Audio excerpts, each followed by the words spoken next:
This is West Virginia versus EPA ruling, and I knew who I had to talk to. I gave a call to Chris Horner, author of Red Hot Lies, Power Grab, Politically Incorrect Guide to Global Warming. Chris, thank you for taking a little time out so quickly after this ruling came out, but a pretty stunning rebuke of the EPA's attitude that just because is sufficient reason for them to, be an extra governmental agency. How are you doing this morning?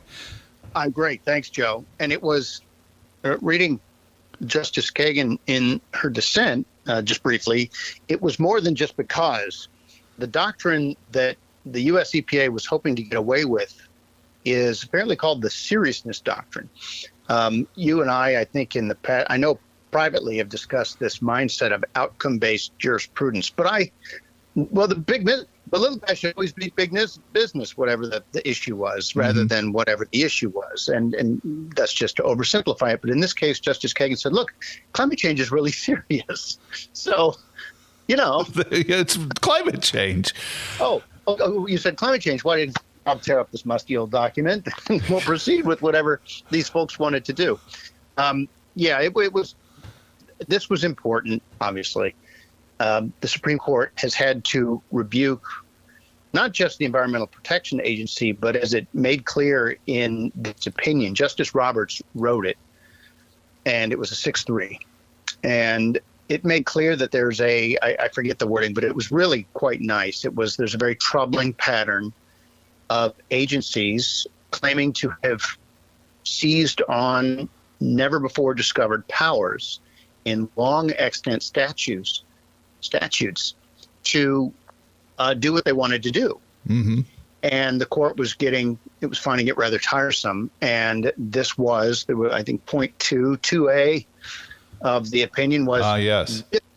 This is a major questions doctrine case. This is a major questions case. What is it?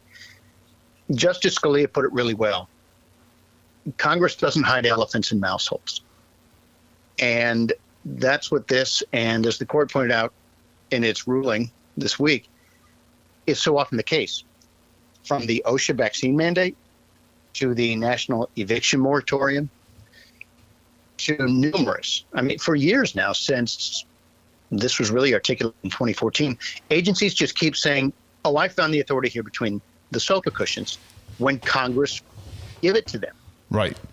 And so it was nice to see, because they get away for so long with what's called deference to agency expertise.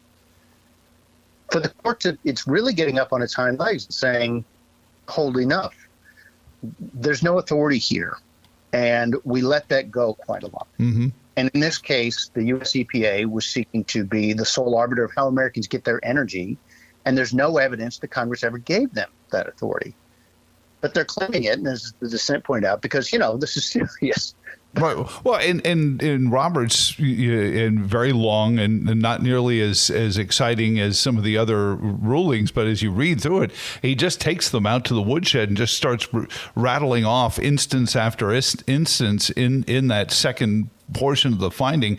Precedents teach us that there are extraordinary cases, and he just starts rattling off all these instances where these bureaucracies said, but it's really serious. It's almost like he knew Kagan's dissent was going to be, but this is serious. And if it is really serious, then it needs to be legislated, I think is the outcome of this. Right. We have an app for that. And so Congress, there's a process, an instruction manual. It's been in place for a long time. It gets in the way. And the thing about democracy, and it's particularly pronounced in this area of environmental, often styled, this was really just imposing energy poverty. This was claiming to restructure the U.S. electricity production system, replace things that work all the time through fiat with things that work some of the time. Mm-hmm.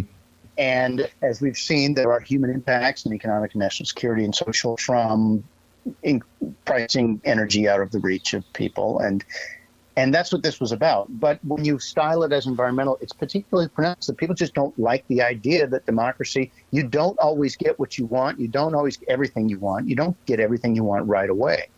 And it's surprising. This was a provision of the law written in 1970, as you saw Justice Roberts' opinion laid right out. It's been used a handful of times since 1970.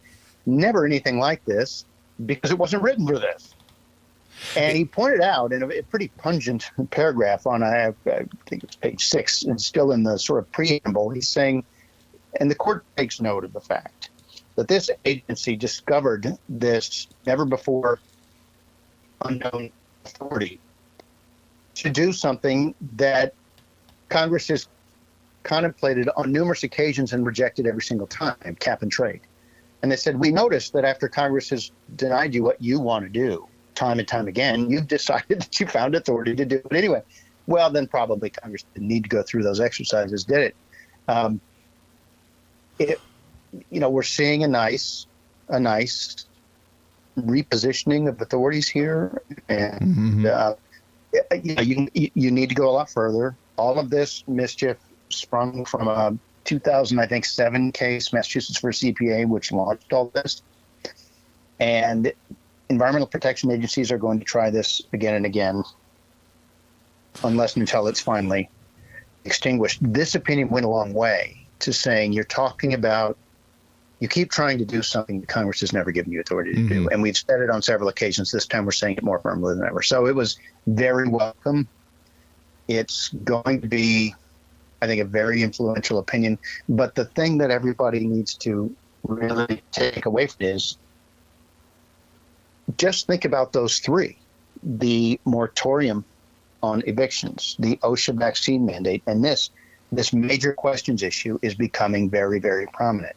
Did Congress, it's a basic question, did Congress give you the authority to do this? If you're trying to, in this case, overturn a major and significant part of the economy, electricity production, we're going to take a hard look. And we don't see it anywhere. And so this sort of adventurism isn't going to be tolerated. And it is far, far too often. And not to get too weedy, but that's one of the reasons people were particularly scared about Justice Gorsuch's nomination, is he's big on doing away with this abuse of, there's a non-delegation doctrine. Congress makes laws, as troubling as it is to some people, and executive agencies execute. Right. Executive agencies tend to try to write them, and Congress likes to help them with that because it avoids messy questions. We've seen this. I've been listening this week. You're talking about lawmakers now have things in their laps that maybe they didn't really expect it was part of the game, and now they have in their laps. Right. It goes far beyond the life issue. Oh, yeah, absolutely. Chris Horner is on with us from the Government Accountability and Oversight group, govoversight.org. And please, read. It's the amount of work that's going on making sure these people, and this is why I thought of you, not just because of the climate aspect and all of your work in climate, but it is this shadow government, the swamp that President Trump talked about, come to play because the executive branch, the president says, I want this. Congress says, well, we'll give you the money. We really don't want to vote on it. And all of a sudden it starts happening to farmers, to businesses. So what does this mean? I'm going to ask two specific things. And if the answer is I'm not really sure what it does to it, that's fine. To Governor Youngkin's attempt to get out of RGGI, the Regional Greenhouse Gas Initiative, I guess to RGGI as a thing anyway, because if the EPA can't do this, then they certainly can't enforce things like RGGI.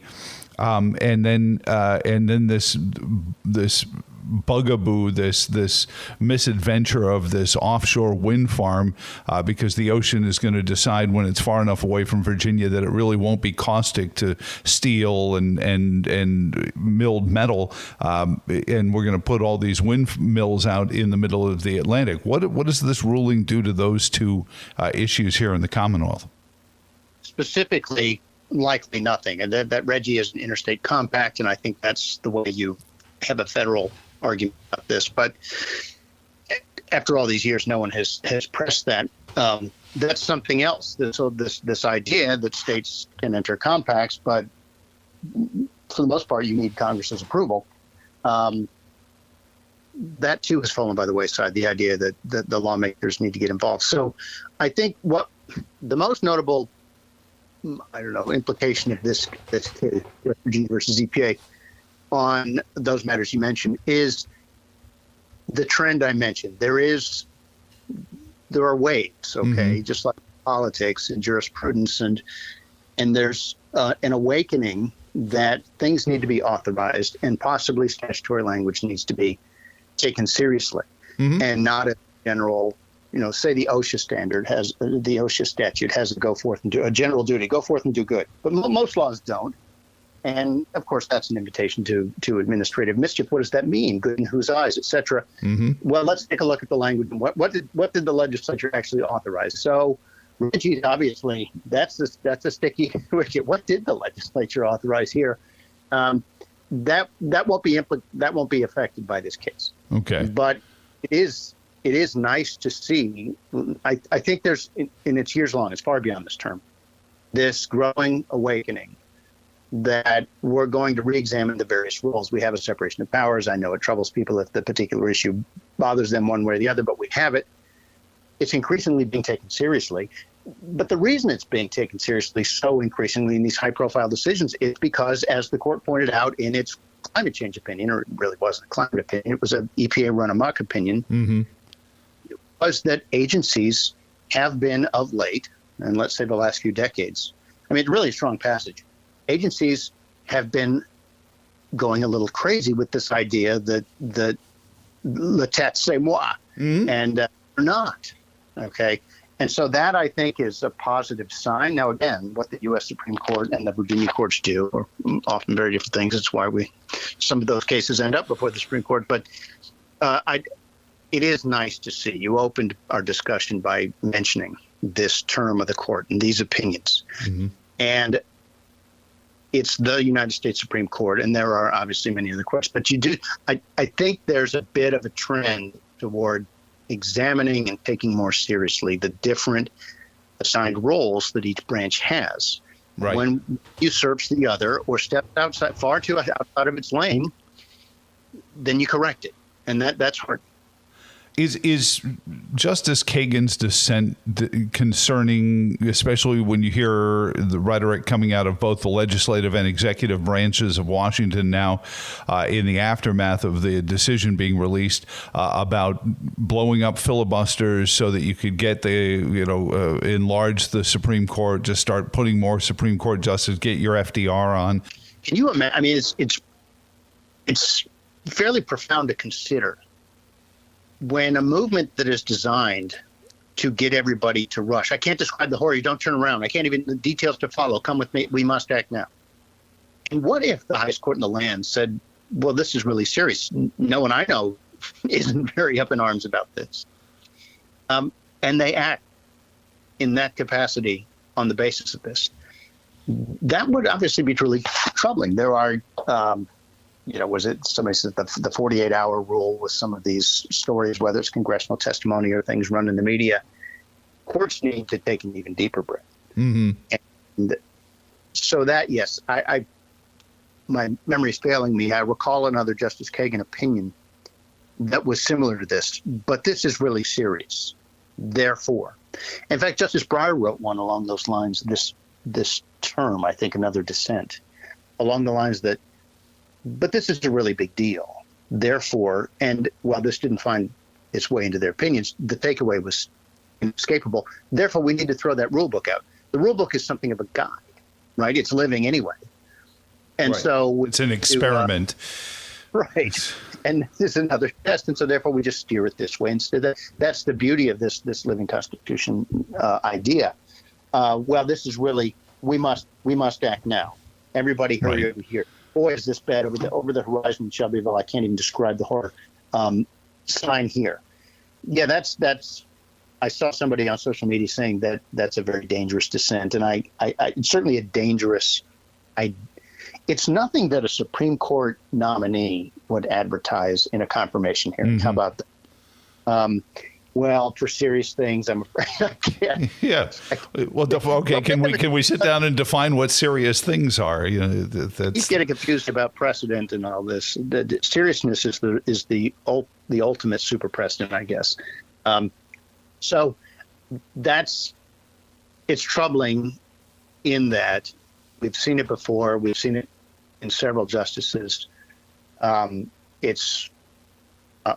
willing to call it human nature. You see it a lot. Sure. I mean, I think Madison believed in human nature, and he said this is why we have to limit the amount of power that these humans have, because human nature is going to start doing this. And gosh, Chris, I mean, the economic woes that our spending have created, I think about, can this be applied to these oil companies who can't, get the financing? We last time we talked about ESGs. How does this impact those? Where does, I mean, the mind races through all of these different bits of regulatory capture that this ruling, if you use it properly, could be a great weapon against.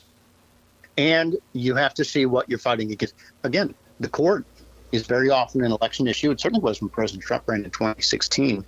And this is the problem with some politicians more than others, and some movements and parties more than others. But you have to be able to, going back to the abortion issue. Well, okay, great. Now you have to make your case. Now you have to talk about specifics. Right. Unfortunately, on just whatever the issue, particularly this one, some people just are really not interested in making a case because they're screaming that I want to kill the planet.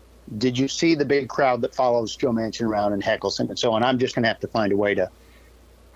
You have to make your case. And that's, again, we were discussing, Congress sometimes likes to punt, and they punt it to agencies. I can't say every lawmaker is thrilled with the idea that Congress has to get a little more specific and stop passing telephone books. Do the kids still know what telephone books are? You got to stop passing telephone books and letting agencies, that nobody ever read. It says the agency shall do this, the agency shall do that, and it's pretty vague, and go do good. It's bad. Well, in this case, the Congress never even said that here. You're hopefully, we now have a discussion about the various issues that are supposedly so seriousness that if they're kicked back to the public, it spells the end of democracy. That one's still too deep for me to get in. I don't understand it. But okay, good. This is a call to people who want to articulate whether it's life or whether it's the climate agenda. When you see $4.50 gas and you go, oh gosh, the price is so good, and you realize how gaslit we've become in a manner of months, that I think the American public is like, all right, I can't pay more for electricity. I can't be doing these things. So maybe this will resonate with them, Chris? It will, if you make the case that you and I discuss so often. That's the point. Okay, it's not a bug; it's a feature. We'll talk about the high causing electric. Somebody said this will cause your electricity rates to fairly skyrocket, and he said it about cap and trade. Now he said it to an editorial board of a San Francisco newspaper, and so they were swooning. But the public didn't like it, and that is the point. They've just learned, we can't get a treaty through, then this isn't a treaty. We can't cause your electricity rates to necessarily skyrocket, then it's about something else. And it's really, you like your doctor, you can keep your doctor, when in fact, no, you can't. Your electricity rates, you can keep them. I assure you, you cannot. Right. It is the point. It is the point. Of course, we've discussed this ad nauseum. So as long as we have this discussion, and again, at times, the Republicans, who are for the most part the opposition here, though that's a whole nother discussion. This is not opposing this is not the path of least resistance. But if on occasion they've made a decent case, never the best case, but they've made a decent case, and it involves the individual economic consequences. There are national security consequences, which a lot more people, not all of them Germans and Ukrainians, are now aware of. And we've been sold the German energy policy, by the way, since President Obama gave that speech 5 or 8 times that he was trying to impose Germany's energy policy on us, until there was a paper written about Spain, and he stopped giving that speech, and Germany, and he stopped giving that speech, and he said Denmark suddenly, and then there was a paper saying, no, I wouldn't do that. And then he just stopped giving the speech. That's actually what they're trying to do. And you just have to decide when to believe them, when they're candid, when they're in front of friendly audiences, or when they're in a pitch saying, well, it's really about when did you start hitting children? This is about, we need to have a plan. There's no planet B, and all these silly vacuous talking points. This is going to be a good time to have that debate, because I suspect on the heels of guns and abortion opinions, now climate change. I mean, these are the three of their horsemen have just galloped over the horizon here. The court is going to be a big issue. Yep. And it's going to point out, well, look, all they said is these are up to you. These are actually issues that your elected representatives need to decide upon. I don't know why that's the end of democracy, but possibly you could explain that too. And also, these are the consequences. These are the real costs. These are what's happening. This is what's happening in the laboratories of bureaucracy over in Europe or wherever else. You used to say, right, this is pride and it's a big success, because it's not. Germany just proposed a climate club this week. What? You know what they said? Yeah, the climate club. They need at the G7. They said, well, we need a climate club because you know why? Not only is it economic secret sauce and a miracle, and you need to do it too. Ha, you're not doing it. They also said it's not fair if you don't do this to yourself as well, because it's economically crushing. And of course, we know the national security implications for Europe now of this energy rationing. You can't use the stuff that works because it works and it's abundant. You have to use the other things. And so what Germany did to themselves with Russian gas, we're doing with Chinese rare earths and other components of renewables, and we're just spinning it back out. It's a disaster everywhere. So I'm just hoping the Republicans don't shy from the debate. There's a lot that's going to come out about just how influential the Republican donor class is in pushing the Elise Stefanik's of the world toward this agenda. And this is you don't get through this just by getting a new majority. Is the most optimistic way I can put it right now, because at that point you're going to see the pressures to adopt the posture of, I'm like this too, but just not as extreme as them. Right. No, wait a minute, that's what got us in this mess. You need to actually make your case. Right. Wealthier, cleaner, wealthier, greener, wealthier, more resilient. And the key to that is abundant, affordable, reliable energy. And there are many places we can point to show you where you're trying to take us. Well, thank you, Chris Horner. Red Hot Lies, Power. Buy them all. Take them to the beach with you if you've never read them. Chris's sense of humor comes to play in it, so it's not just like watching an Al Gore movie. They're fun and they're insightful, and then you cry when you realize how true they are, and then you stop at the gas station and you blubber. Chris, thank you so much for all of the time you've given us this morning, and we'll talk to you again very soon. Thank you, Joe. And thank you for listening on behalf of all of us here at the Virginia Institute for Public Policy. My name is Joe Thomas. Till next weekend, so long, and thanks for all the fish.